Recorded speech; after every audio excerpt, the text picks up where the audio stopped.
Yeah, you gotta combo that utility more. So the thing with Gekko is his abilities in and of themselves are not very effective. And the reason for that is Gekko's abilities are very easy to break, and if they break, they don't get much value. So what you want to do, especially if you are like sure that there's a person here, which it is very reasonable to assume that right now there's a person around like this area right here. What you'd want to do is you'd want to combo that utility, and I'll actually boot up the game right now just to illustrate what I mean. So the combo that I would have done right here is I would have thrown Wingman against the wall, and then I would have immediately flashed like this. What that does is that forces them to have two options. They can either shoot the wingman and get blinded by the dizzy, or they can shoot the dizzy and then get stunned by the wingman. And at the same time, so as soon as your dizzy does this little chirp, right, because it chirps before it splooges on them. So once your dizzy chirps, then that's where you want to swing. So essentially, the person that you're fighting right here has three things to shoot at. They have a wingman to shoot at, they have a dizzy to shoot at, and they have you to shoot at. And oftentimes people are just going to subconsciously prioritize, oh my gosh, I have to shoot the CC over shooting just the person. Have you ever wanted to see this? But instead, you're just stuck looking at this. Hi, my name is Berate. I'm a Radiant coach, and if you want to get coached absolutely free of charge, join my Discord server, read the VOD submission rules, submit a VOD for me to review, and I will get to it as soon as I can and turn it into a video giving you detailed notes along the way. Enjoy the video. Okay, always prioritize buying Wingman over the Molly, just as a rule of thumb. Trying to worry about my team, just focus on myself. Good. Always prioritize buying the Wingman over the Molly, because Gekko's Molly is the only part of Gekko's kit that can't be reused, and therefore it doesn't really have that much value in terms of like Gekko's overall playstyle. If Gekko had two charges of the Molly, then this would be very, very much a different story.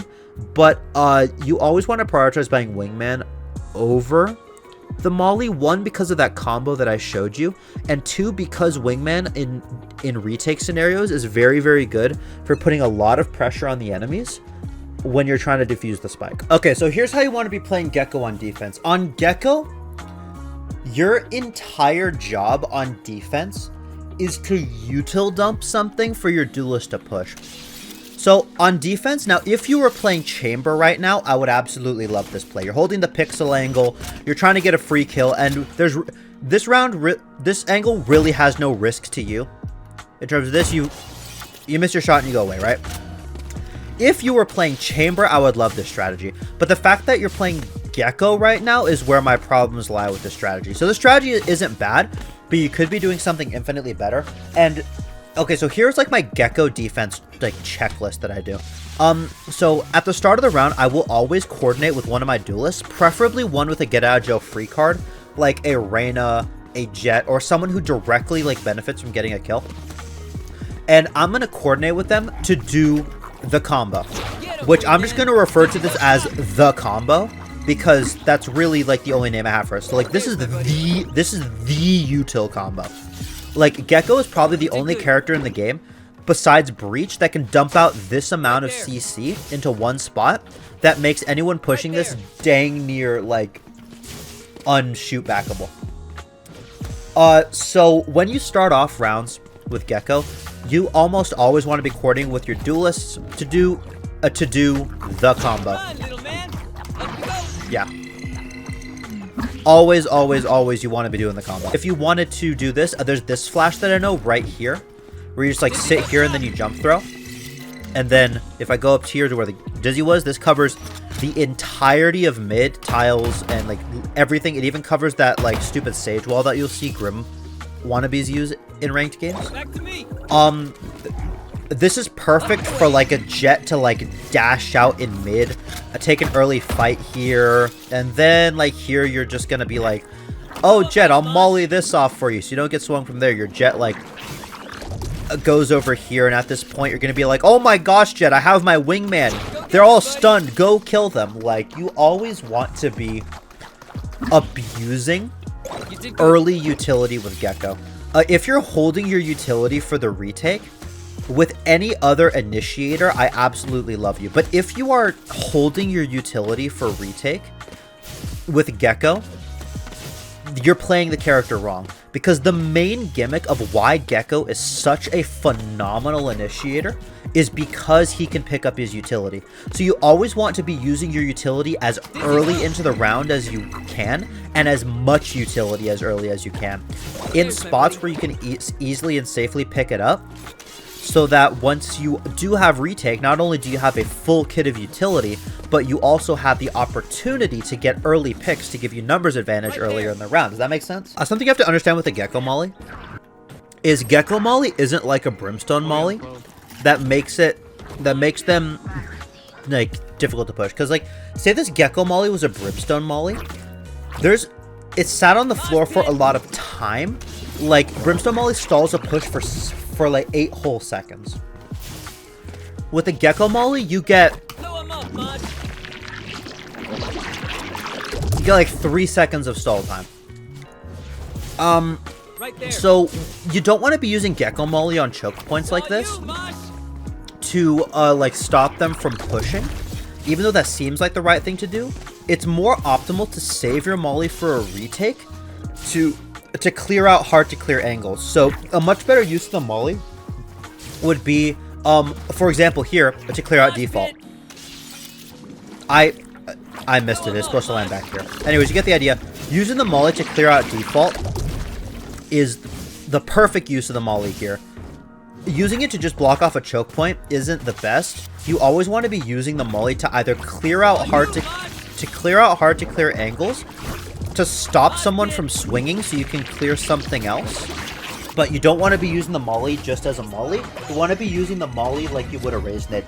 Because I guarantee you, if that Molotov was replaced with a raise grenade, you wouldn't have used that Molly on the choke point there. Same thing with the Gekko Molly. You want to treat the Gekko Molly like it's a raise nade. And since you have a lot of hours on raise, that should be a very, very easy transition in your mind to make. Use Gekko's Molly like it's a raise nade. Drop bomb. Hey Reyna, I'm gonna pop ult and kill the guy elbow. You run out and trade it. Got it? Like you're waiting too long on this retake. You should have started this retake the second this Reyna came up to you. Like boom. Right now, right here, I would have said, all right, Reyna, let's do something. But so 123 is where I would have started the retake. Let's see when you start it. Remember, I start my retake at 123. We still haven't started the retake yet, by the way. And your Reyna died in the process. So almost a minute later, and we still haven't started the retake. After you jump spotted an elbow, or sorry, even earlier in the round, before the jump spot, you knew someone was elbow. Freest kill of your life. You would have probably won this round, but I bet you anything, I'm predicting right now, you're gonna leave your Jet in a one. Sorry, I'm predicting right now you're gonna leave your Cypher in a 1 versus 3, and he's gonna lose. Watch. Look at that! I can see the future, bro. Somebody sign me, bro. I need to be on a tier 1 team with my prediction skills here. Like, this is just like it's just like it's written on the walls. You need to be starting, you need to be much more proactive. Like, there's way too much dead space in your games, is what I'm trying to say. You need to, there's so much dead space in your games where you and your team are just doing nothing. And the thing when you're playing Initiator is you can't be the one waiting for your teammates to do something. 9 times out of 10, your teammates are waiting for you to do something so they can follow up off of it. Or they're waiting for you to calm something. When you're playing Initiator, you need to be the catalyst. No, you don't wait for the Cypher. At this point, you retake a minute sooner. But like, you are the catalyst for things to happen in the game. Initiators set the pace of the game. When an Initiator does something, it pretty much affects the entire map. And like, it affects like what everyone is doing off of what the Initiator is doing. And the fact that you're just leaving so much dead space in your games is indicative of, one, you're not used to playing initiator, which is indicative of which is explained by the hours in your tracker that are spent mostly on Raze. So you don't have the initiator playstyle down, and two, you're waiting too much for your teammates to do something for you rather than you just doing it yourself. Now, I'm not saying you have to entry. The entry is the duelist job. Okay. Your job is to make your duelist entry easier.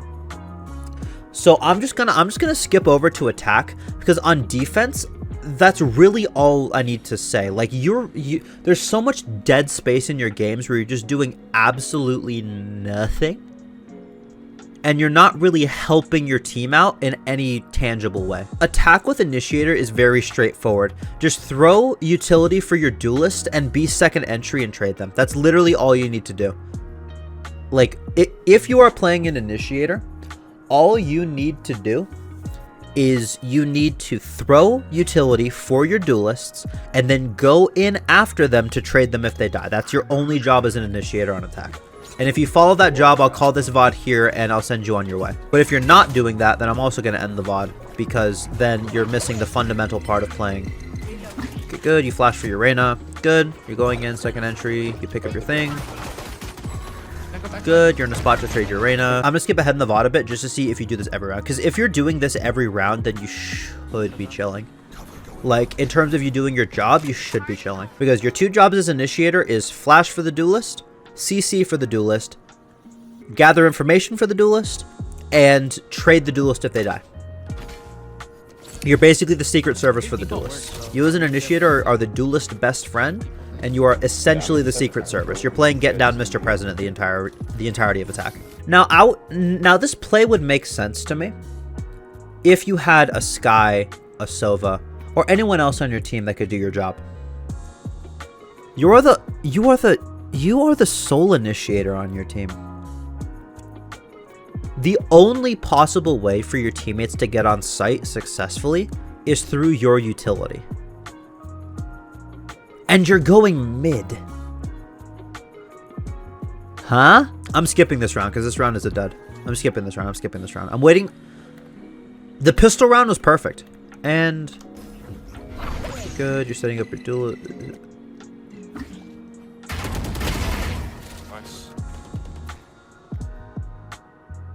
Acceptable. Huh? Okay. This was so good for so long. And then... let me get this straight. So you throw the wingman in CT and run away? Huh? Now, throwing the wingman in CT was a bad enough play as it is, because it's very easy to dodge with the way that, like, CT is designed. It's very easy to just run away or shoot it and dodge it, but that's if you run and play off of it. You don't even run and play off of it here. You just, you throw it, and then you leave. You say, bye-bye, wingman, I don't like you anymore, go die. You're hurting wingman's feelings. First and foremost, you're hurting wingman's feelings, you monster. But two, no one can play off of that. Nobody can play off of that. Nobody. Not a single soul on your team can play off of that. You're not comfortable on the role. You're still playing Flash Initiator like Flash Initiator does. So these are the only things I want you to focus on. I want you to one-trick Gekko, right? First and foremost, I want you to one-trick Gekko. Like, I want you to play nothing else in your ranked games except for Gekko. Two, I want you to watch some pro Gekko VODs. Saucy is a very good Gekko player. I recommend watching his VODs and what he does on the maps. Specifically the timings. I want you to get the timings down, and I want you to steal his set plays. Number three, I want you to... yes, honestly, so you watch... Good. Okay, I want you to focus in your games on just hand-holding your teammates. There shouldn't be a single moment where you aren't with at least one of your other teammates. Preferably a duelist, but if it's not a duelist, then that's fine. But if you can, handhold one of your duelists and coordinate with them and set them up for plays. On attack, you want to get your duelist into sight by util dumping the sight. And on defense, you want to be using a lot of early utility in spots where you can pick it up, and then you want to be starting your retakes sooner rather than later. So you don't want to wait. You are the catalyst, so you are the one that decides when your team goes and when your team stops. So anyways, that's quite literally all I want you to focus on at this point, is just one, get more hours on Gekko. Your gunfights are fine, your positioning is solid. It's just that utility timing that's killing it. Hey you, if you made it to the end of the video, make sure to subscribe to Berate, or I will take your Valorant elo.